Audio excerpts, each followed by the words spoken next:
अयोध्या में बाबरी मस्जिद के नीचे राम मंदिर के अवशेष सबसे पहले देखने का दावा करने वाले पुरातत्वविद के मोहम्मद ने एक किताब में आरोप लगाया है कि भारतीय पुरातत्व सर्वेक्षण ASI 2014 के बाद पूरी तरह से पंगु संस्थान बन गया है।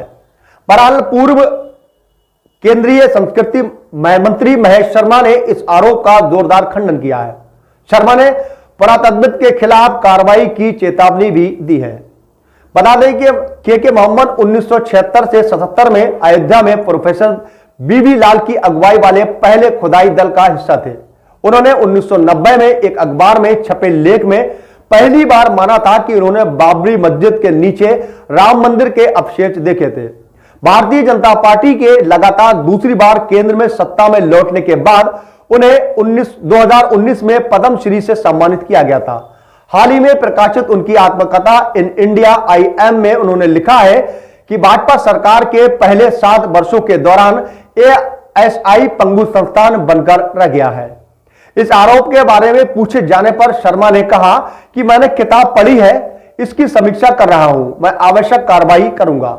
वही शर्मा 9 नवंबर 2014 से 30 मई 2019 तक केंद्रीय सांस्कृतिक मंत्री रहे थे।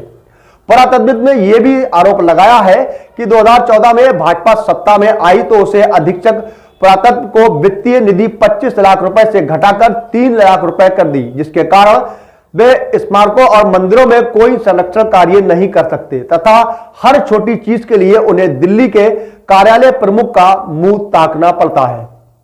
बता दें कि इस मुद्दे पर ASI के महानिदेशक बी विद्यापति को भेजे गए ईमेल पर अभी कोई जवाब नहीं मिला है। जब ASI के जनसंपर्क अधिकारी PRO वसंत कुमार स्वर्णर ने संपर्क किया गया तो मामले पर टिप्पणी करने से उन्होंने इनकार कर दिया। वहीं वित्तीय निधि काम करने के फैसले से जुड़े सरकारी विशेषज्ञों ने कहा कि यह इंजीनियरों और पुरातत्व के बीच जवाबदेही लाने के लिए साफ नियत से किया गया था तथा बाद में तब एहसास हुआ कि जब काम नहीं आया तो फैसले को पलट दिया गया था।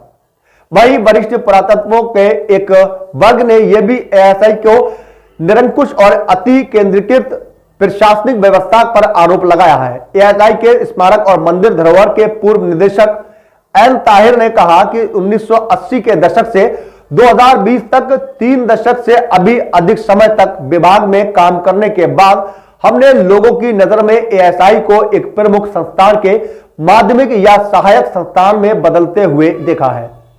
वहीं उन्होंने अपनी किताब में के मोहम्मद ने ANI को एक लाभकारी निकाय बनाने के लिए कई कदमों का सुझाव भी दिया है और अटल बिहारी वाजपेयी के प्रधानमंत्री रहने से लेकर बाद में कई सांस्कृतिक मंत्रियों के कार्यकाल की तुलना भी की है।